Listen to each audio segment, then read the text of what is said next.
União Municipal Espírita de Petrópolis, mais uma reunião doutrinária de segunda-feira à tarde. Que nós possamos manter os nossos pensamentos unidos, né? No Mestre Jesus, Ele nos ampare nesta tarde, que a Neuza também seja envolvida hoje com o tema. Demorou para ela fazer a palestra, né? Já estava desde a primeira semana, né? Olha, só hoje que nós conseguimos aqui a Neuza, né? Fazer o bem sem ostentação. Esse tema vamos encontrar no Evangelho segundo o Espiritismo, no capítulo 13.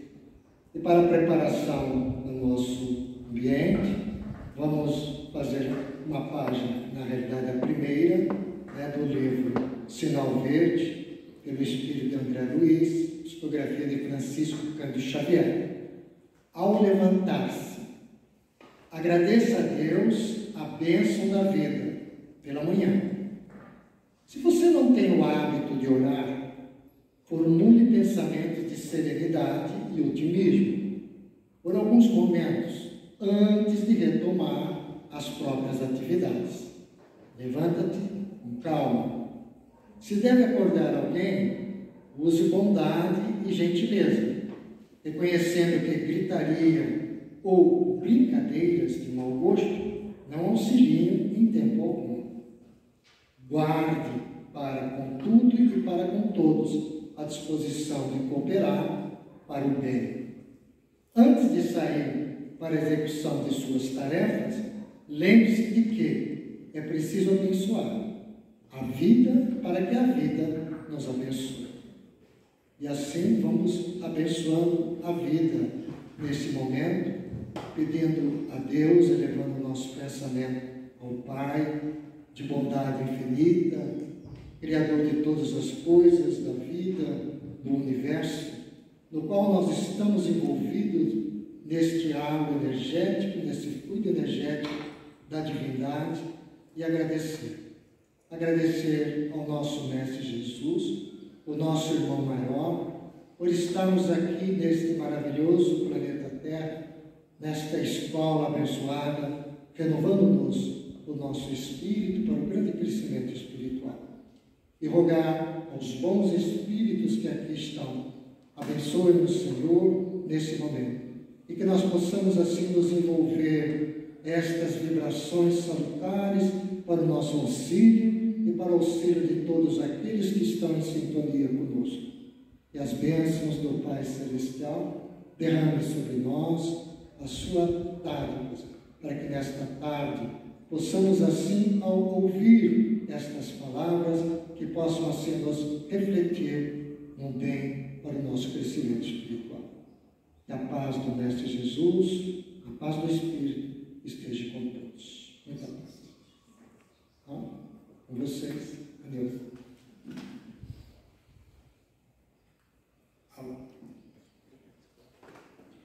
Boa tarde a todos. Hoje, como você pode falar, né, nós vamos falar do capítulo 13. Já era para essa palestra ter saído, esse estudo, ter saído na primeira semana, mas os imprevistos foram acontecendo, tivemos que trocar. Bom, eu coloquei aqui esse item que foi nos pedido, fazer o bem sem ostentação. Ele tem 3 itenzinhos do Evangelho. O primeiro e o segundo é exatamente falando o que Mateus disse. Então eu coloquei aqui na íntegra para que a gente possa depois entender o restante, né? Então, em Mateus capítulo 6, versículo de 1 a 4, diz o seguinte: tende cuidado em não praticar as boas obras diante dos homens, para serem vistas, pois, do contrário, não recebereis recompensa de vosso Pai que está nos céus. Mais à frente a gente vai entender por que Jesus disse isso, né? Que está em Mateus. Assim, quando bebeis esmola, não façais tocar a trombeta diante de vós, como fazem os hipócritas nas sinagogas e nas ruas, para serem louvados pelos homens. Digo-vos, em verdade, que eles já receberam sua recompensa. Quando bebeis não saiba a vossa mão esquerda o que faz a vossa mão direita, a fim de que a esmola fique em segredo, e vosso Pai, que vê o que se passa em segredo, vos recompensará. Então, nesse item, Mateus traz para a gente que não devemos auxiliar ninguém fazendo propaganda disso, né? Hoje, então, a selfie é uma maravilha, né? Eu te dou uma cesta básica e selfie. Não é assim. A gente tem que doar caridade, doar cesta básica, doar um sorriso, um abraço, seja o que for, uma prece, mas a gente tem que fazer isso do coração. Isso tem que vir de dentro do nosso coração, para ser, sim, considerado uma caridade. Né? No item 2, também Mateus, ele diz o seguinte: tendo Jesus descido do monte, grande multidão o seguiu. Ao mesmo tempo, um leproso veio ao seu encontro e o adorou, dizendo: Senhor, se quiseres, poderás curar-me. Jesus, estendendo a mão, o tocou e disse: Quero, fica curado. No mesmo instante, desapareceu a lepra. Disse-lhe então Jesus: abstente de falar disto a quem quer que seja, mas vai mostrar-te aos sacerdotes e oferece o dom prescrito por Moisés, a fim de que lhes sirva de prova. Então aqui Jesus ensinou, mostrou, né, a pessoa que foi pedir, ao leproso que foi pedir ajuda, que se Jesus quisesse, poderia curá-lo, como fez. Mas Jesus disse: vai lá e mostra para os sacerdotes que você está curado. Mas não diz que fui eu. Foi a tua fé que te curou. Né? Então, não adianta ficar fazendo propaganda do que você fez. É isso que Jesus quis mostrar para a gente. Não adianta a gente ficar fazendo propaganda. Eu fiz, eu curei, eu posso, Não.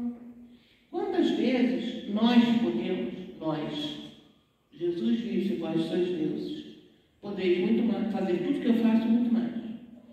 Quantas vezes nós podemos pegar um copo, de preferência que não seja esse, descartável, né? Colocar uma água, fazer uma oração e tomar ou dar para alguém que não esteja se sentindo bem.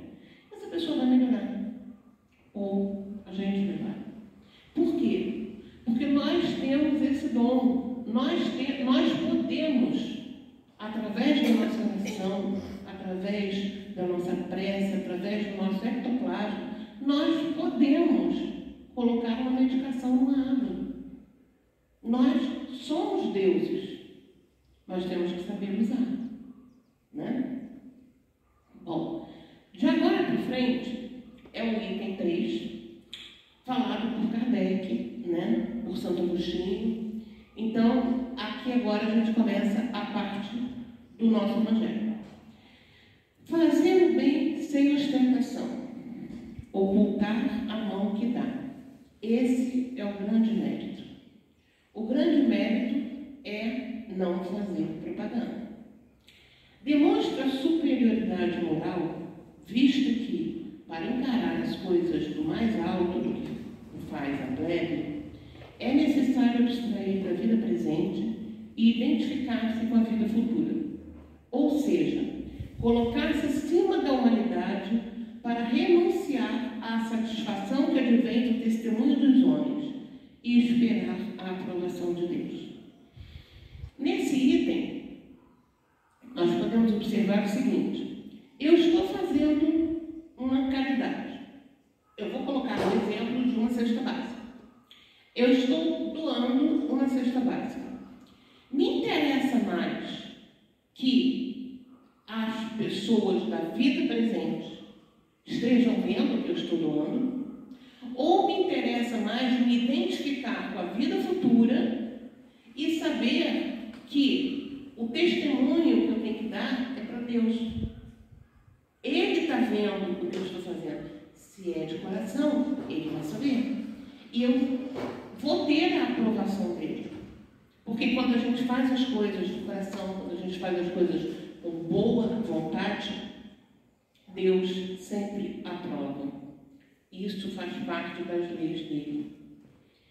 É muito interessante, me veio isso aqui agora falando, é muito interessante a gente observar que ser voluntário, fazer uma caridade, fazer um serviço, né? Fazer o bem, não significa não ter responsabilidade. Isso é muito importante. Vou citar aqui a Casa Espírita, né? Vou citar a nossa, mas isso acontece em qualquer lugar. Eu sou voluntária de dirigir a mesa, mas hoje eu não estou com vontade. Hoje eu acho que vai chover, acho que eu vou ficar em casa. Mas o sol está quente, não vou não. Isso não é fazer caridade. Você tem que ter responsabilidade naquilo que você se propõe a fazer, mesmo que voluntariamente, sim. Mas não é quando você quer, né? É ter responsabilidade. Prefere o voto dos homens? Aliás, Celso. Acredita mais nos homens, valoriza mais a vida presente. Então, quem prefere o voto dos homens está valorizando o momento atual.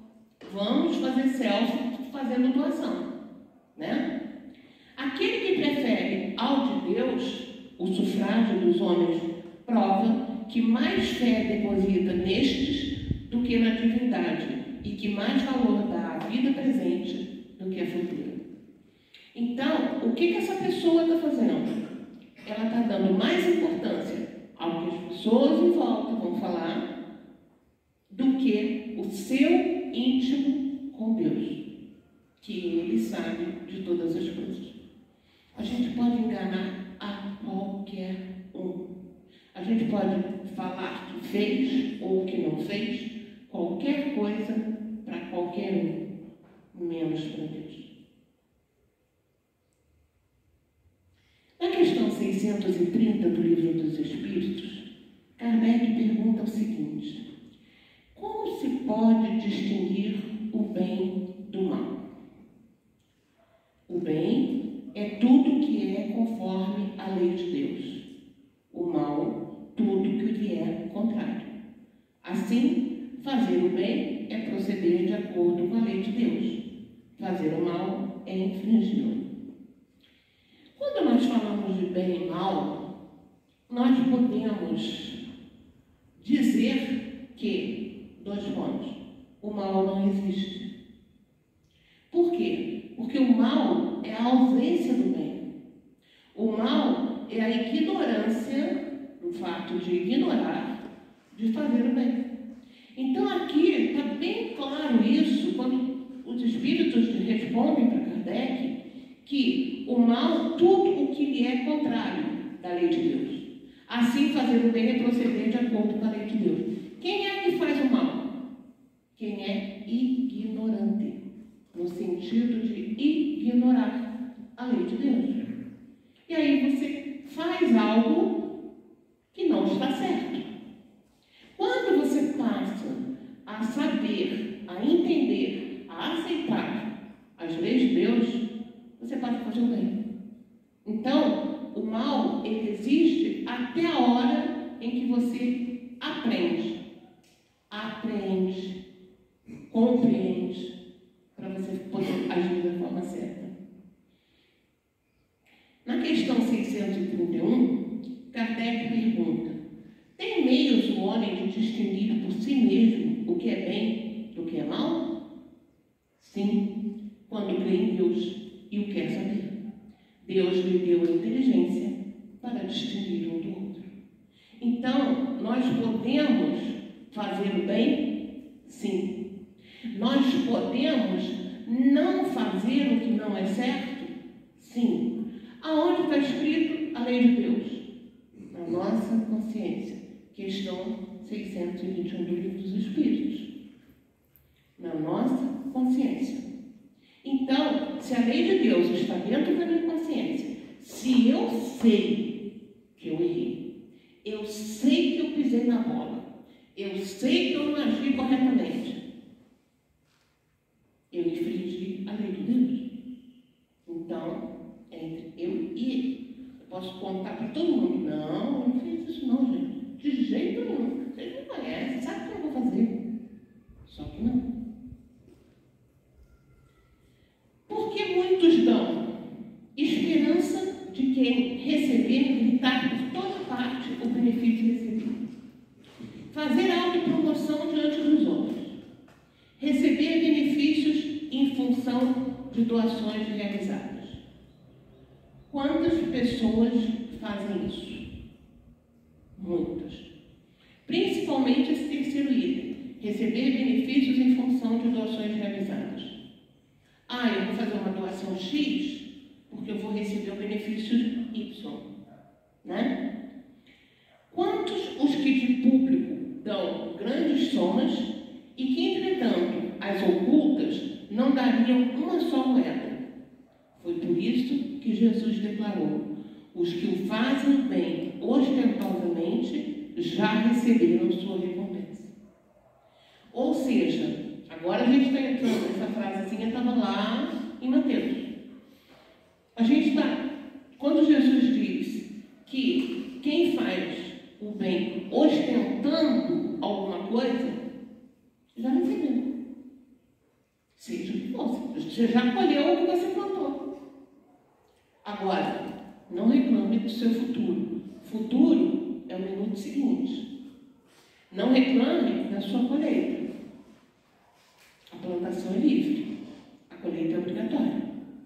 Então, vamos pensar muito bem na hora que a gente estiver dando algo, não fazer como esse desenhozinho aqui.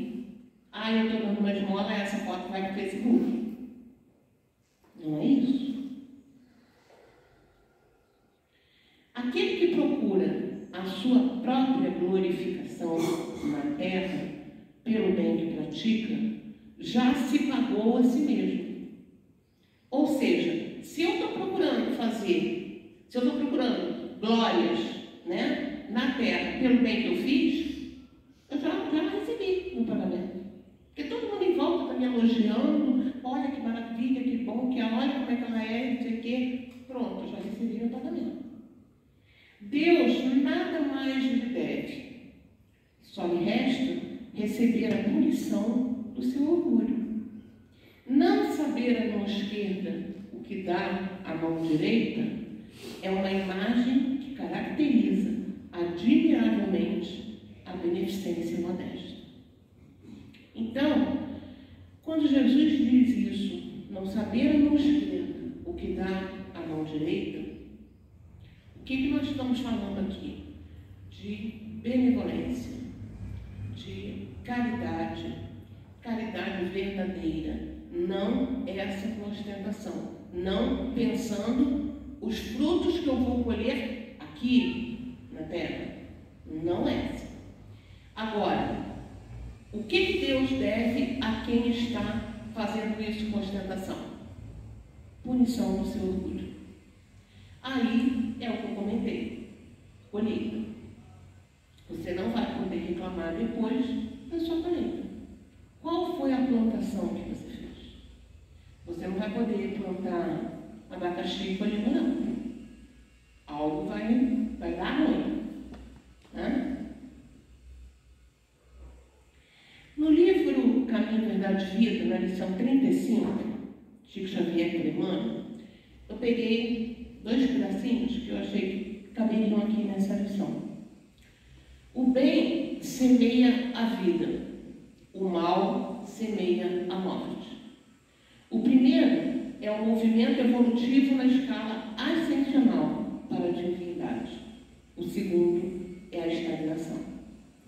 Muitos espíritos atravessam os dias resgatando débitos escabrosos e caindo de novo pela renovação da sementeira indesejável.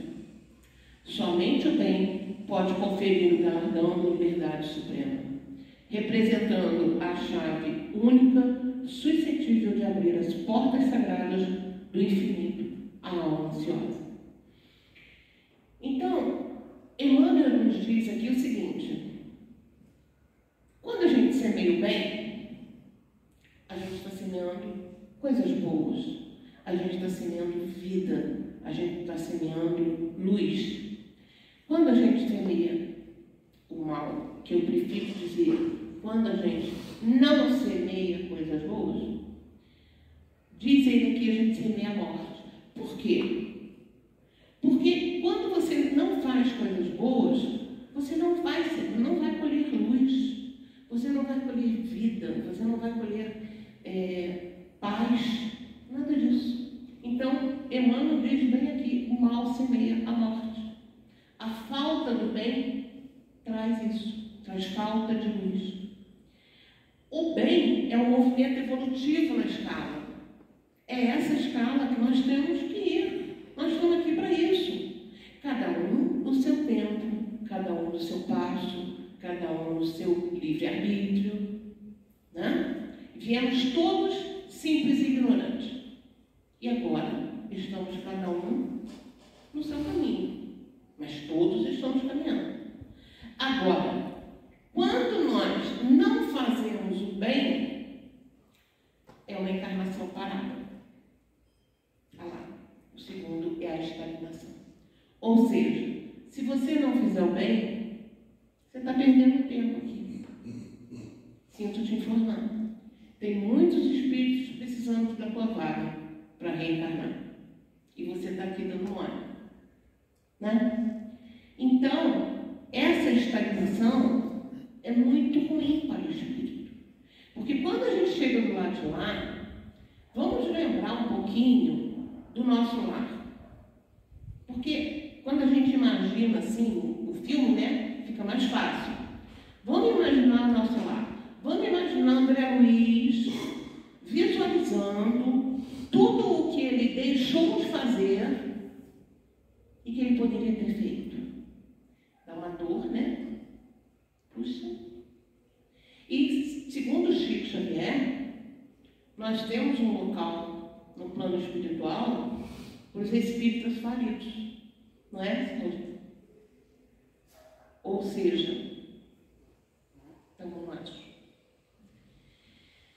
Muitos espíritos, olha esse detalhe, atravessam os dias resgatando débitos escabrosos e caindo de novo pela renovação da sementeira indesejável. Isso me fez lembrar uma história de um espírito que encarnou e bebia muito, não conseguia sair. Aí quando ele foi para o plano espiritual, que foi fazer novamente, né, o plano reencarnatório, que a gente quando vem para cá, a gente assina um contrato, né? A gente esquece, mas a gente assina. Ele pediu, teve o mérito de pedir, que ele queria nascer num lugar pobre, tipo uma favela, uma coisa assim, e trabalhar num bar. Porque ele tinha que vencer o vício dele. E ele veio. Isso, gente, é uma prova e tanto para você colher ali o que você realmente quer. E aí, olha só, muitos espíritos atravessam os dias resgatando débitos escabrosos. Então, esse rapaz dessa história, ele pediu isso. Agora, vocês imaginam a dificuldade. Mas, graças a Deus, no final da história, ele venceu, né?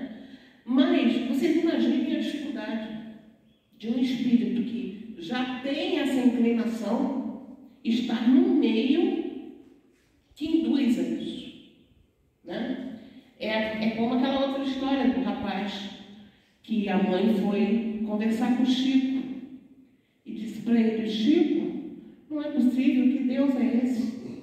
Meu filho é cego, é surdo, não tem os 2 braços, Só tinha as duas pernas que ele podia se movimentar. Agora ele sofre um acidente e perde as duas pernas. Que Deus é esse, Chico? E o que Chico respondeu? É o Deus da misericórdia. Porque o seu filho já estava pensando novamente em se jogar no precipício. Porque já era a 8ª encarnação dele que ele se suicidava. Antes que ele fizesse isso, Chico lhe tirou essa possibilidade, que seria se jogar no precipício. Para que ele não tivesse mais uma encarnação aqui como suicida. Então, são coisas assim, a gente entende? Não. Agora, se a gente aceitar como sendo vontade de Deus, já está de bom tamanho. É difícil pra caramba. Não é mole, não. Como diz o Raul, ser espírita é para quem aguenta, não é para quem quer, né? Ser espírita não é para quem quer, é para quem aguenta.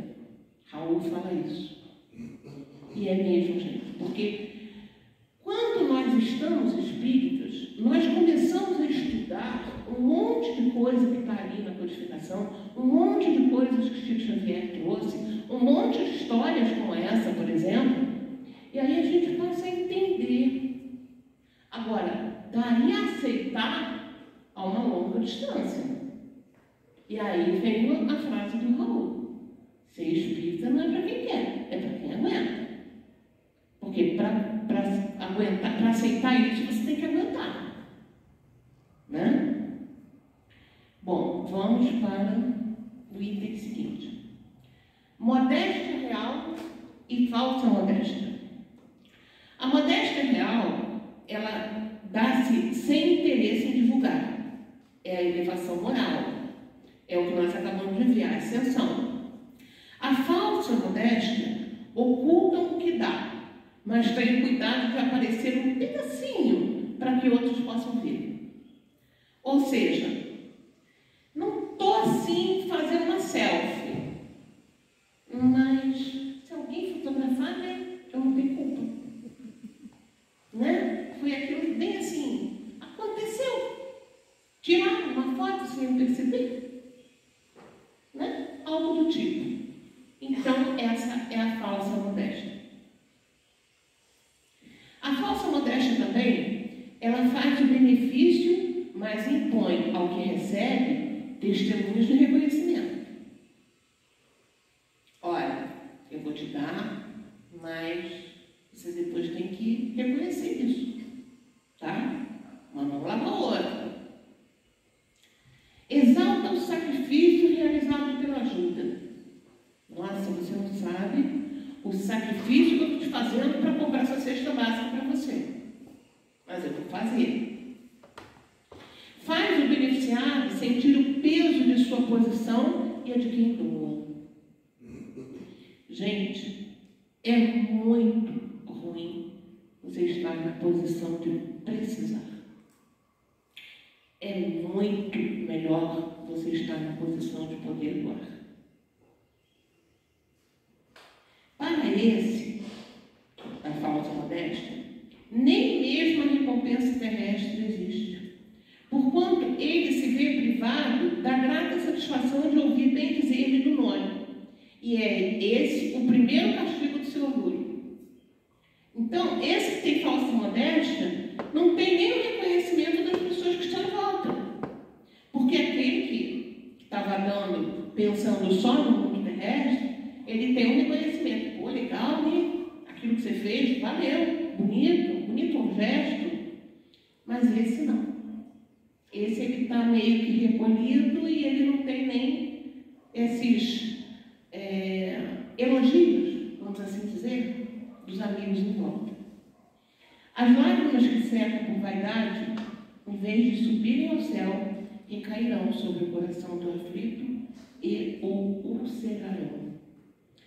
Ou seja, orgulho, vaidade, falsa modéstia, plantação mal feita, colheita triste, colheita com amargura, colheita com lágrimas. Agora, a modéstia real. É uma beneficência praticada sem ostentação. Ela tem um duplo mérito: a caridade material e a caridade moral. Aquela caridade material, né? Você doou uma cesta básica, tal, porque eu estou dando exemplo só de cesta básica, tá, gente? Pode ser qualquer outro tipo de caridade. E tem a caridade moral, que é aquela que mantém a dignidade, que eleva a autoestima, o seu amor próprio não recente. Então, quando você tem uma modéstia mesmo, de verdade, quando você é modesto mesmo, você tem duas caridades, a material e a moral. Você tem a opção de ajudar e você tem o seu coração sereno, tranquilo, por ter conseguido fazer algo de bom. É aquela coisa que a gente faz com o coração que só a gente sabe. Então, essa hora é a hora da recompensa. Essa colheita vai ser boa. A modéstia real, ela oferece ajuda, que eleva, e ela dá esmola, que rebaixa. Então, qual que é melhor? Oferecer ajuda, né? Ora, converter em esmola o serviço pela maneira de prestá-lo é humilhar o que o recebe. E em humilhar alguém há sempre orgulho e maldade. Então, quando a gente fala, mas eu estou dando isso, mas é porque eu preciso te dar essa esmola. Não é bem assim. Agora, quando você oferece ajuda, tem alguma coisa que eu possa fazer para te ajudar? Será que você pode... Essa semana aconteceu isso comigo, mas aconteceu, mas não é com moradores em situação de rua, não. É uma pessoa que está na rua, sim, mas é uma pessoa até muito querida. A gente tem um carinho muito grande por ele. Não sei se vocês conhecem, que é o seu Antônio. E tudo começou por causa da cachorrinha dele, da Mel, que ele vende bala na rua, mas ele não é bêbado, não é drogado, não é nada disso. Ele vende bala na rua. E ele pegou um filhotinho de cachorrinho. E aí um desses desavisados da vida, que se diz protetor, foi lá e pegou o cachorro dele. Gente, deu caso de polícia. O homem chorava tanto, passava tão mal, ele tem asma, uma bombinha, e passava mal, por causa da cachorra, porque tiraram a cachorra dele, não sei o quê. Eu sei que o negócio foi no BO lá na 105, aí a mulher acabou tendo que devolver, e aí um casal, que realmente é protetor, pegou a cadela, castrou e tudo, e agora a Mel ficou a famosa da cidade, né? Então a gente passa, quando eu, por exemplo, né, que paro para falar com os cães, né? Aí eu vou chegando assim, ele já fala: Mel, olha lá, sua madrinha, Mel. Todo mundo é madrinha. Aí Mel tem colar, Mel tem vestido, Mel tem esse negocinho com nomezinho. Mel é um negócio. E aí a gente aproveita e ajuda ele também, né? Então, uma única vez, olha que eu já conheço há muito tempo, e toda vez que eu vou na rua que ele está, eu paro comendo. Uma única vez ele falou assim: Madrinha, será que você poderia comprar uma bala para eu vender? Fora isso, ele nunca me pediu nada. Eu que várias vezes, aqui, a minha modéstia, né? Eu que várias vezes falei com ele, porque normalmente eu passo pela rua na hora do almoço. Então eu falo para ele: Seu Antônio, quer um lanchinho? Aí eu vou lá e compro. Seu Antônio, quer um suco? Está calor hoje, né? Aí eu vou lá e compro. Agora, só que tem um detalhe: agora a gente compra para o Seu Antônio, tem que comprar um para a Mel. Porque agora a Mel quer. Ela agora aprendeu que frango e carne é gostoso, que não é só ração. Então ela quer coxinha, pastel. Aí pronto, já virou bagunça o negócio, né? Bom, mas voltando aqui, a gente tem que perceber que fazer um serviço para alguém, prestar um serviço, sem humilhar a quem está recebendo, isso realmente é caridade. E isso realmente é auxílio. Irmã Dulce, ela sabe encontrar, a caridade, sabe encontrar palavras brandas e afáveis que colocam o beneficiário à vontade em presença do benfeitor, ao passo que a caridade orgulhosa o esmaga. Isso é uma fala da irmã Dulce. Então, quando a gente coloca palavras brandas, afáveis, àquele que a gente está ajudando, ela é uma caridade boa, ela é uma caridade saudável, ela é uma caridade com luz. Agora, a parte que você, quando quer mostrar o que está fazendo, ela é uma caridade que esmaga. A caridade orgulhosa é uma caridade que esmaga. Nós também trouxemos Madre Teresa de Calcutá. A verdadeira generosidade adquire toda a sublimidade quando o benfeitor, invertendo os papéis, acha meios de figurar como beneficiário diante daquele a quem presta serviço. Gente, tem uma história de Madre Teresa de Calcutá que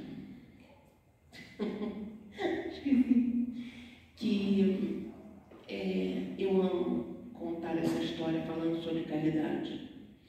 Uma vez ela estava na rua fazendo os curativos que normalmente ela fazia, e uma repórter parou perguntando e perguntou por que ela fazia aquilo.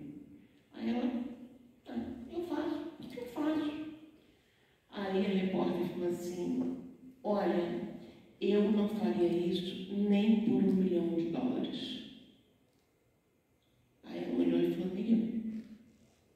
nem eu faço por amor. Por $1 milhão eu também não faria.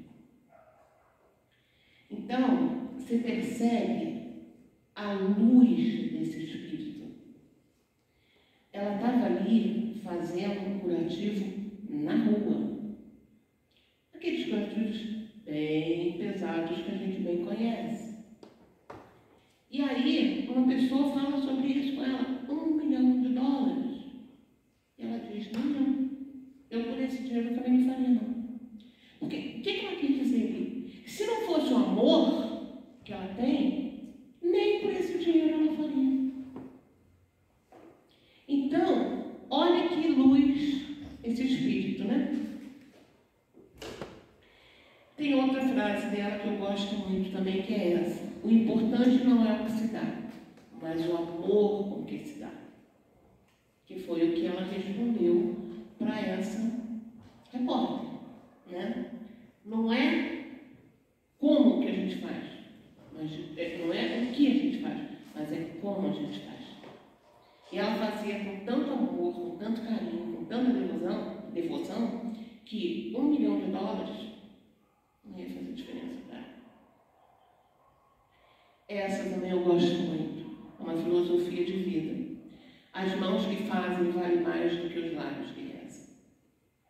Isso também foi uma outra entrevista em que perguntaram a ela, porque Madre Teresa de Calcutá, para ela conseguir sair, para ir para a rua, trabalhar com os doentes, com as crianças carentes e tudo, foi um movimento intenso que ela teve que fazer, né?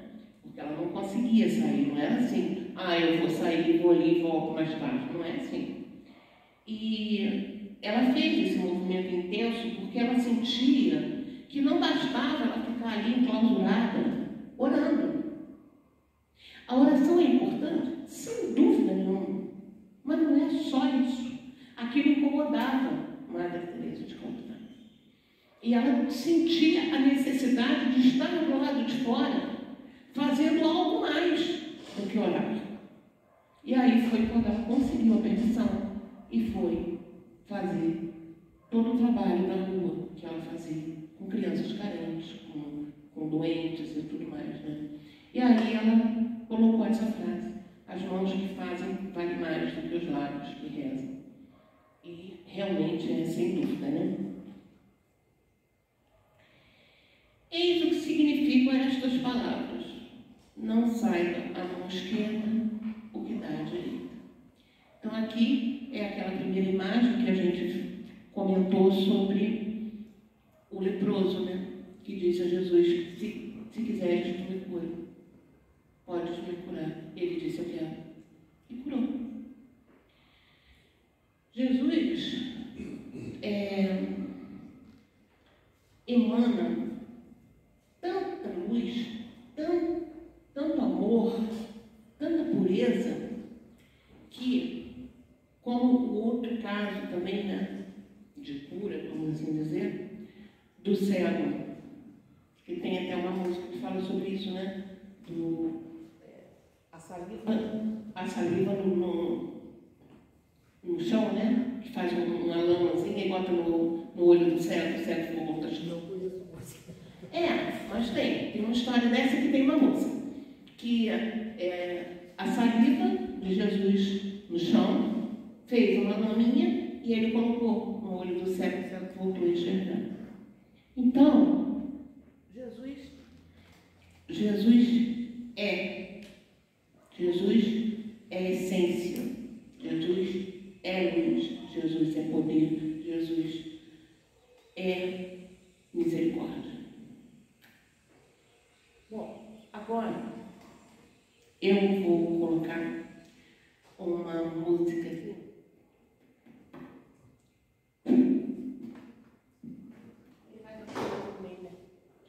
Eu vou colocar uma música aqui, e como não é uma música muito conhecida, eu trouxe a letra para que a gente possa acompanhar, porque essa música fala exatamente sobre caridade.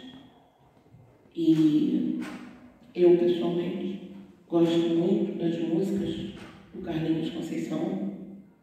É um espírita do Rio e tem vários CDs. E no sábado até, a Débora comentou na palestra dela sobre a gente escutar mais músicas espíritas, porque existem muitas músicas espíritas com letras maravilhosas. E realmente é verdade. Muitos cantores, compositores, né? E o Carlinhos, para mim, se enquadra como um deles.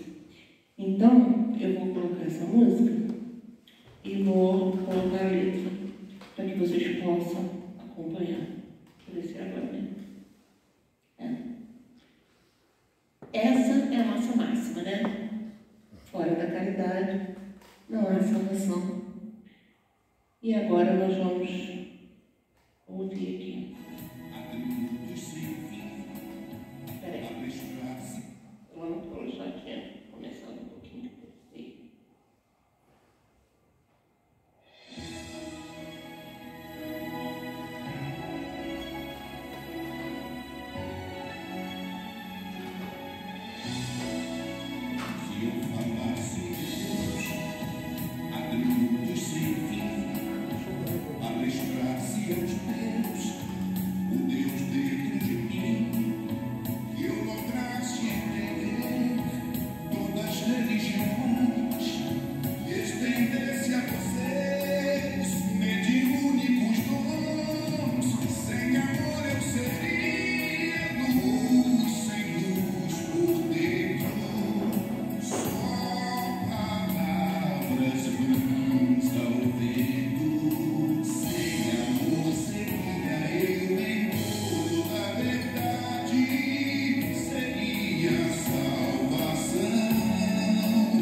Sem amor seria eu, porque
músicas assim, e principalmente quando eu pego a letra, porque às vezes a gente escuta e não consegue, né, captar bem a mensagem.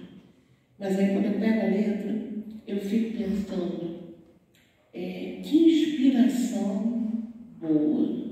São muitas músicas dele, aquela Santa Casa Santa, né? E com certeza, eu falando, tá, gente? Não foi ele que disse, não. Com certeza, essas letras devem vir em mesas mediúnicas, devem vir como mensagens. E aí depois ele vai colocar melodia. Porque são letras, se a gente olhar outras músicas dele, são letras muito profundas. E aqui, quando ele fala sobre sem amor seria apenas um foco sem luz, cristão sem Jesus, novamente me vem a imagem de Madre Teresa de Calcutá. O que seria se ela não tivesse o amor para fazer o que ela fez?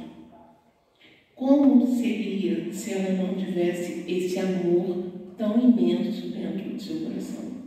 Né? E nós podemos citar muitos outros, Irmã Dulce, Gandhi, Martin Luther King, Dr. Bezerra de Menezes, Chico Xavier, entre tantos, que tiveram luz dentro de si, do seu coração, e colocaram essa luz para fora. E aí, sem amor seria apenas um foco sem luz, um cristão sem Jesus. E tem lá no início da música onde ele fala que ele seria salvação sem caridade. E a nossa máxima é fora da caridade, não há salvação. Né? Muita paz, que esses estudos de hoje possam fazer com que a gente possa refletir e que a nossa semana seja muito abençoada.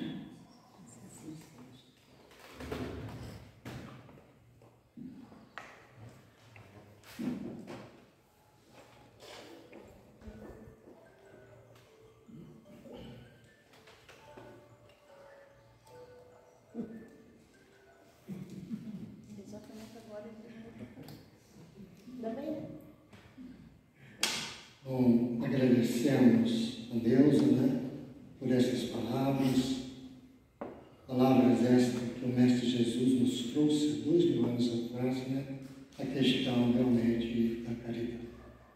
Então vamos unir assim os nossos pensamentos, né, nesses eflúvios que nós sentimos nesta tarde, trazer então nossa tela mental, a figura que mais não toca o coração de Jesus, né?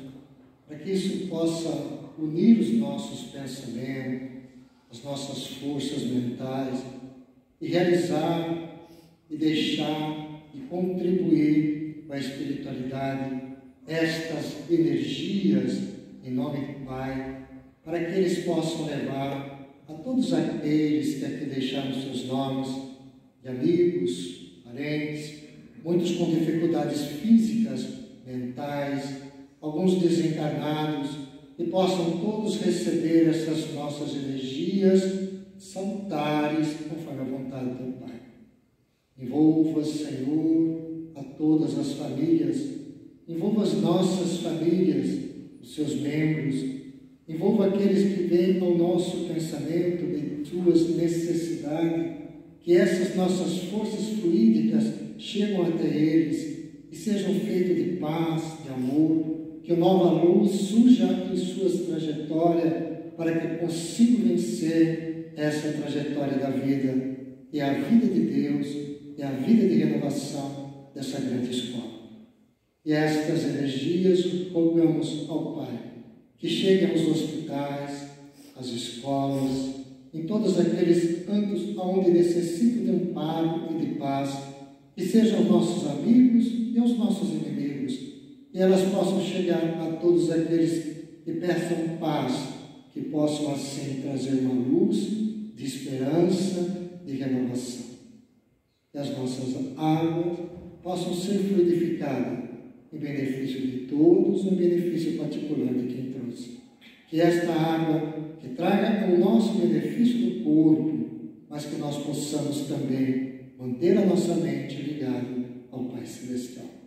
E nesta tarde de luz, as bênçãos sobre todos que aqui estão, encarnados ou desencarnados, que o Pai Celestial envolva nessas luzes que caem sobre nós, envolvendo a todos num grande círculo de amor, para que nós possamos prosseguir a nossa jornada com fé, com esperança e com alegria e com a caridade acima. A paz do Mestre Jesus nos envolva agora e sempre. Muita paz.